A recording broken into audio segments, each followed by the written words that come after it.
Hi you guys, and welcome. Right when I start filming, the dog starts barking. Well, anyway, hopefully he's going to the other side of the yard. It's a little irritating. But we've got this convertible here.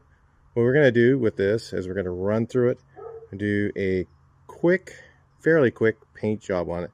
And we're going to use good quality materials. We're going to try and make it look pretty nice. Nothing crazy, but this is going to teach you some of you guys how to do some of your own bodywork and paint. So stay tuned, and we'll start doing sections at a time and getting those areas ready and priming them, and then right into paint not long after that.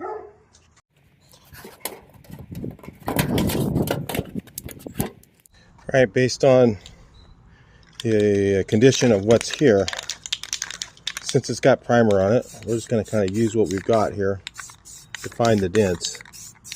So I'm just going to use a spray can versus you could use the other fancier guide coat, but this is quick and easy because I got laying around. So we'll guide coat it. Then we're going to start on, because every car is different. This one, because of the condition, because it's the paint. I mean, you got paint like this. These come off. Most of it does. So I'm going to start with 150. I may go rougher, and then once I get it to a surface that I can deal with, then I'll go with a finer paper. So like some cars, I'll start out with, I'll do 220, and that'll be finished. But this car, because of the condition, we're going to go start with 150. We'll see how it goes.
All right, let's take a look here. Got some low spots there. Looks like there was a right there. There's a little dent right there, and a little dent right there that I can. He says everything I can find, and there was a dent right here that if you saw me trying to metal finish it, couldn't quite get it. It's a little bit deep. I could get it if I spent more time, but there's a lot of filler in here. The shape of this isn't. You can see that's kind of low. Probably ought to put another coat over this area. So we'll do that, I guess. I mean, I'm not going to go and take off everybody else's bodywork on this car. This is not budgeted for that at all. In fact, it's not even really budgeted for doing this. But, you know, I just want to show you guys some of this stuff so you see. If we see stuff, I mean, this is going to be a dark color. Everything's going to show up. So to really do this thing really justice for that color, we should just strip everything off of here, but we are not going to go there. So at this point, I'm just going to go ahead, and there's a couple things up here, so I'm just going to go ahead and just start filling these. They're pretty minor. You know, this is one of those cars somebody brings to you and they go, hey man, it's all the bodywork's done on it, it's ready for paint. Does that look like it's ready for paint? No. That needs a lot more bodywork done to it. So if you can imagine that times 100, that's usually what you get when you have somebody that says, oh yeah, it's ready for paint. It's not. It never is. It's, you know, that took me already an hour and a half just to sand that fender. And now we have to do filler to sand that, do another coat of primer on that, sand that whole thing again, and then try and shortcut it a little bit. Normally I would prime it all once, guide coat it, prime it again, and then guide coat that, and then sand it and paint it. Usually I would get everything pretty good for doing that, but we're going to have to shortcut it a little bit. Maybe we'll get only one primer on here and maybe some spot primer after that, and then paint. So it's not going to be quite the same, and we'll see what the results are when we're done. Should be pretty good, but again, we're not going for show. Kind of a daily driver, which if it was a daily driver for me, I would go lighter color because it'd be easier to keep nice, but this is the color he chose. It's pretty dark. And just so you guys know, there's no complaints here. This is a friend of mine, but I just want to get you guys to realize that when somebody says, oh, it's ready for paint, they don't know how much more work it's going to be. And it is a lot more work than just doing a little bit of sanding by hand or whatever, like painting a house. It's a lot of sanding on a car. So anyway, no complaints, but I'm just telling you, that's how it is all the time.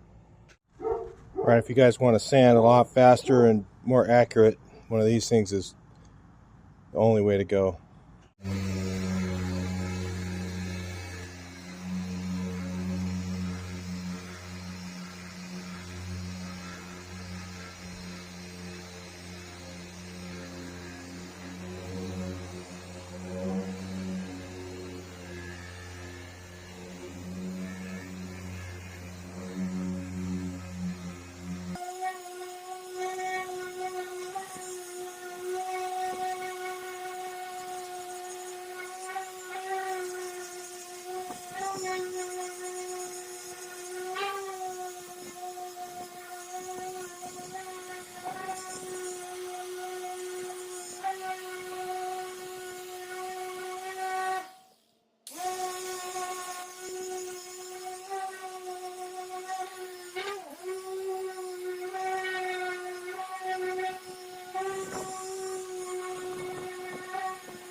Okay,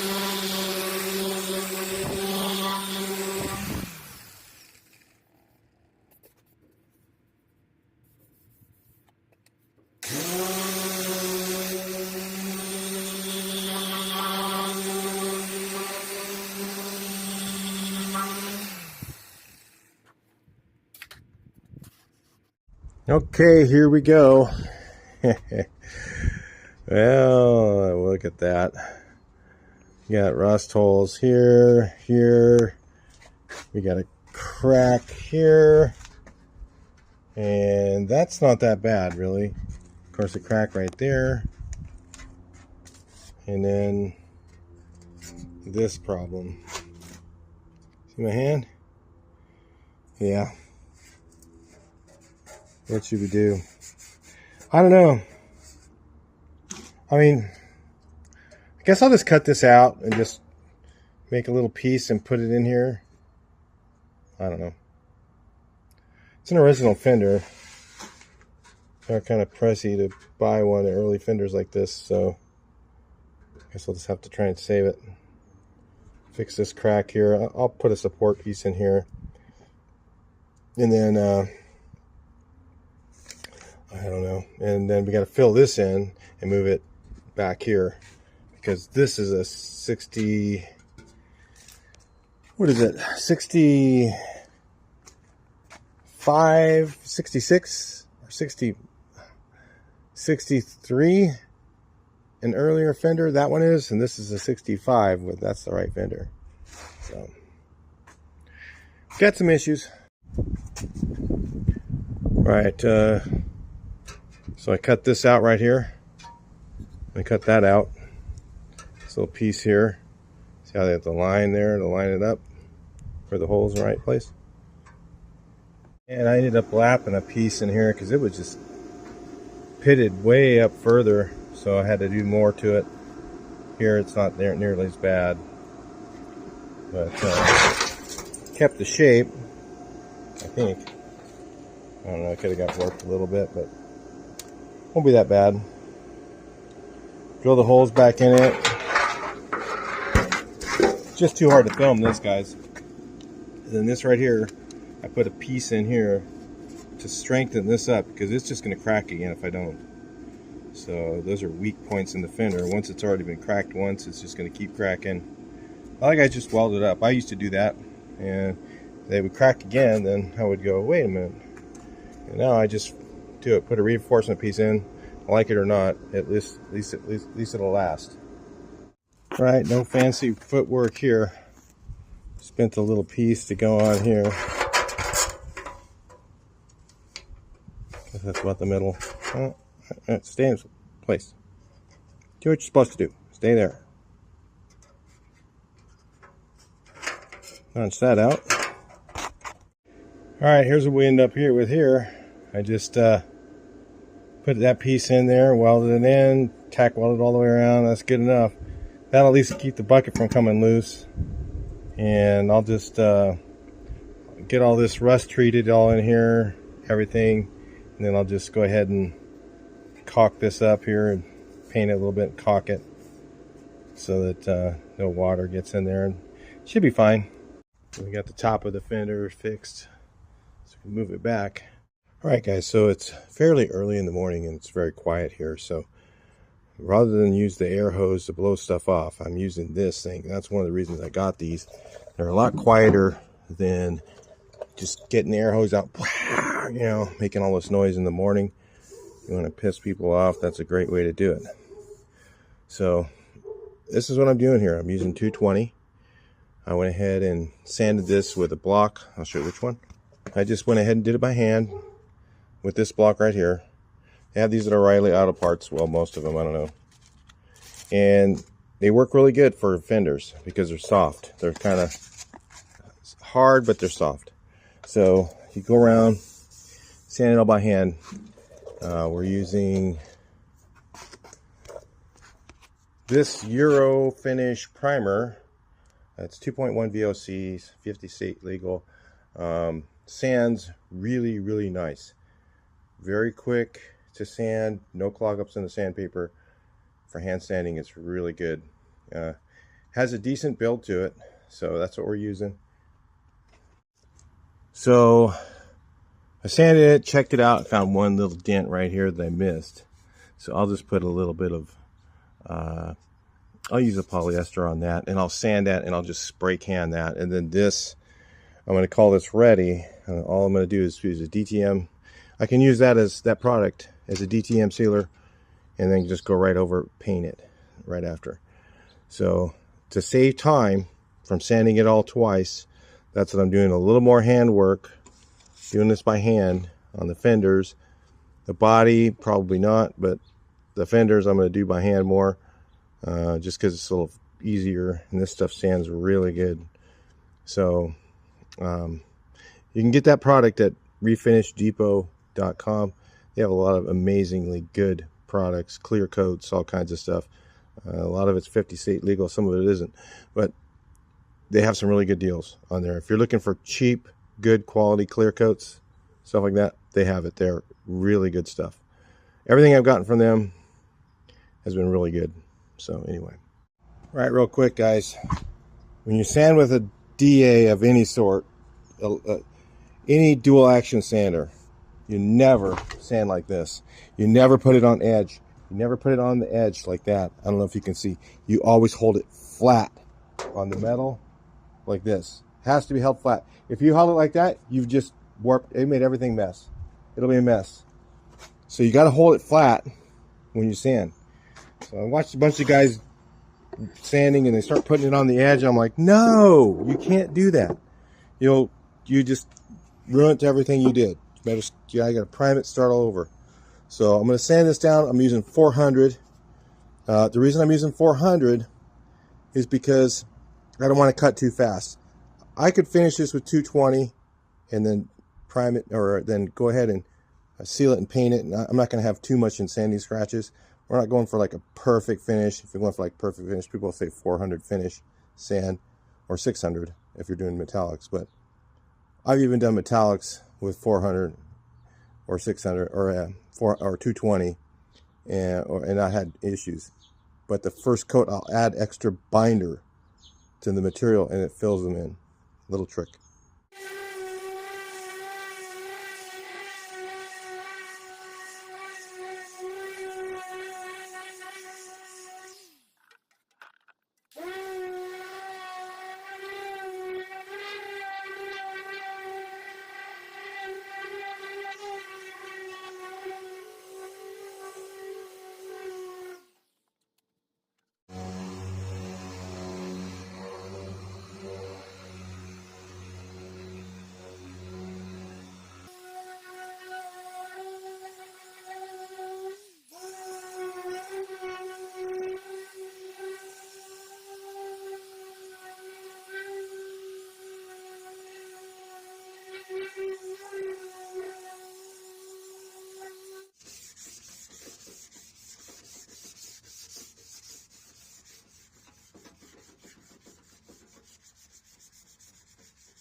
Well guys, this is supposed to be the early Bordeaux red, and apparently Volkswagen took that and tweaked it because it looks like Bordeaux red when you just look at it right here. And in the later years they used it again and they added pearl. So this is the pearl version of it. So from a distance, when you walk up and look at the car, it looks like an old Bordeaux red, like the old 50s color. But then when you get up close, the pearl gets you. So it's pretty neat. So yeah, this would be really expensive to buy this color. All right, so guys, just want to show you this real quick. I did it already because I didn't want to wait. But what you do is you just take your tape and you measure, go along here, you make a nice straight line, okay, from the center of this little hump thing, right? The center of the little hump thing. And you make another line here, you know, do the same thing, and you just measure, get back. So you measure from here to the first one, from here to the center of this one, from here to the center of there, and then you just use your tape measure, hold it up there, mark your tape, and just drill the holes, and then you got your turn signal in the right place. I think it's 9 3/4 to this center of this hole, 10 3/4 here. I can't remember what it was, something like that. But anyway, everything to the 3/4 of an inch. That's what it came out to. So, and you just move it back. So that's all it is. Later model, they moved the same thing back further. So we'll hopefully I get it close enough to where, you know, you can put the thing on. You can always see the difference here, but you know, it should be close enough.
Alright guys, let's take a look here. We got these out.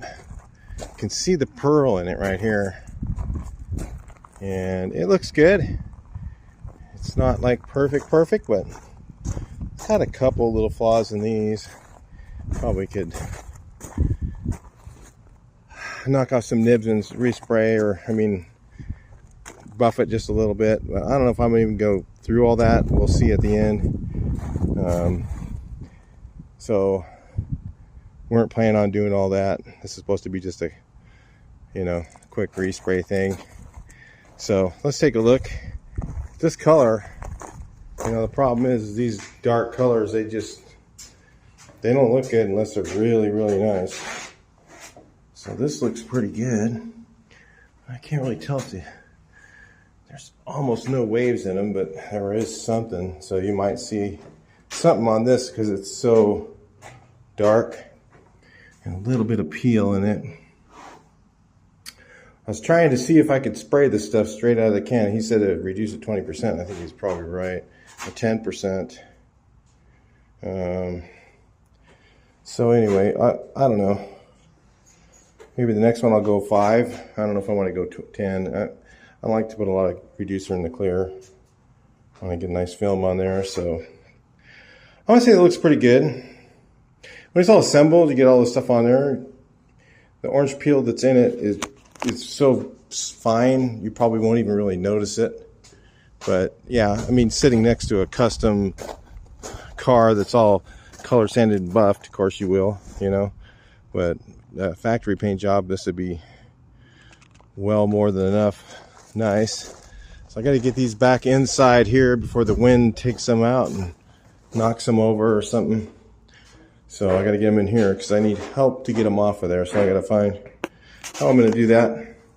Anyway, that's it for this, guys. I got a couple of sags here. One of the tricks is just the way this thing's sitting, I didn't really want to do it. I have to be down really low, but you got to spray the bottom portion of the hood. I go this way up to about right here where this hole is. I'll go this way. Okay. And I didn't do that. I came down, and what happens is I come down and I try and do this. Okay. And do that shorter and shorter.